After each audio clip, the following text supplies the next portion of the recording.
হাফেজ শব্দের বাংলা অর্থ কি? হেফাজতকারী বা মুখস্থকারী। আলেম শব্দের বাংলা অর্থ কি? জ্ঞানী বা বিদ্বান। মাওলানা শব্দের বাংলা অর্থ কি? ধর্মীয় নেতা বা অভিভাবক। মুফতি শব্দের বাংলা অর্থ কি? ধর্মীয় আইন বিশেষজ্ঞ। শয়তান সবচেয়ে বেশি কাকে ভয় পেতেন? হযরত উমর রাদিয়াল্লাহু। হাদিসে কাকে সর্বশ্রেষ্ঠ মানুষ বলা হয়েছে? যে কোরআন শেখে ও অন্যকে শেখায়। সালাতের পর কি পড়লে গুনাহ মাফ হয়? আস্তাগফিরুল্লাহ। হযরত মুহাম্মদ সাল্লাল্লাহু আলাইহি সাল্লামের সাথে সর্বপ্রথম কোন প্রাণী কথা বলেছিল?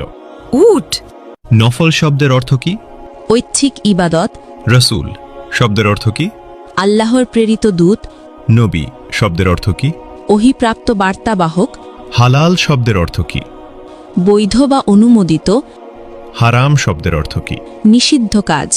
স্বামীর নাম ধরে ডাকলে অমঙ্গল হবে। ইসলামে কথাটি বিধান কি? ছোট শিরক। খাবার খাওয়ার সময় সালাম দেওয়ার বিধান কি? জায়েজ। স্বামীর পায়ের নিচে স্ত্রীর বেহেস্ত, এটি কোন ধরনের হাদিস? জাল হাদিস। ইসলামে বিয়েতে উকিল বাপ রাখার বিধান কি? হারাম। হজরত শব্দের অর্থ কি? মহামান্য, সম্মানিত। মোহাম্মদ শব্দের অর্থ কি? প্রশংসনীয়। কিয়ামত শব্দের অর্থ কি? মহাবিচারের দিন। জন্ম শব্দের অর্থ কি? আগমন। মৃত্যু শব্দের অর্থ কি? সমাধি। জিন কিসের তৈরি? ধোয়াবিহীন আগুন। মানুষ কিসের তৈরি? মাটির। ফেরেশতাগণ কিসের তৈরি? নূর। পশু পাখি কিসের তৈরি? পানি ও মাটি। শয়তান কিসের তৈরি? ধোয়াবিহীন আগুন। মিকাইলের দায়িত্ব কি? রিজিক ও বৃষ্টি। ইসরাফিলের দায়িত্ব কি? সিঙ্গায় ফুক দেবেন। জিব্রাইলের কাজ কি? ওহী পৌঁছানো। আজরাইলের দায়িত্ব কি? মৃত্যু দেওয়া। কিয়ামতের দিন সিঙ্গায় কয়বার ফুঁক দেওয়া হবে?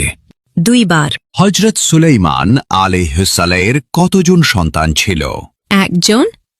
হজরত দাউদ আলাইহিসসালামের কতজন সন্তান ছিল? 19 জন। হজরত মুহাম্মদ সাল্লাল্লাহু আলাইহি সাল্লাম এর কতজন সন্তান ছিল? 7 জন। 3 পুত্র 4 কন্যা। কোন নবী এখনো জীবিত আছেন? হযরত ঈসা আলাইহি ওয়াসাল্লাম। হজরত মুহাম্মদ সাল্লাল্লাহু আলাইহি ওয়াসাল্লামের নিজ হাতে তৈরি মসজিদ কোনটি? মসজিদুল কুবা। কোন নবী সবচেয়ে বেশি দিন জীবিত ছিলেন? হযরত আদম আলাইহি ওয়াসাল্লাম। পবিত্র কুরআনের প্রথম শব্দ কোনটি? ইকরা। কোন নবীর নাম আল্লাহ নিজেই রেখেছেন? হযরত ঈসা আলাইহি ওয়াসাল্লাম। হজরত মুহাম্মদ সাল্লাল্লাহু আলাইহি ওয়াসাল্লামের জন্ম কত খ্রিস্টাব্দে? 570 খ্রিস্টাব্দে। হজরত মুহাম্মদ সাল্লাল্লাহু আলাইহি ওয়াসাল্লামের জন্মস্থান কোথায়? মক্কা নগরীতে। হজরত মুহাম্মদ সাল্লাল্লাহু আলাইহি ওয়াসাল্লাম কোন বংশের জন্মগ্রহণ করেন? কুরাইশ বংশে। হজরত মুহাম্মদ সাল্লাল্লাহু আলাইহি ওয়াসাল্লামের মৃত্যু হয় কত খ্রিস্টাব্দে? 632 খ্রিস্টাব্দে।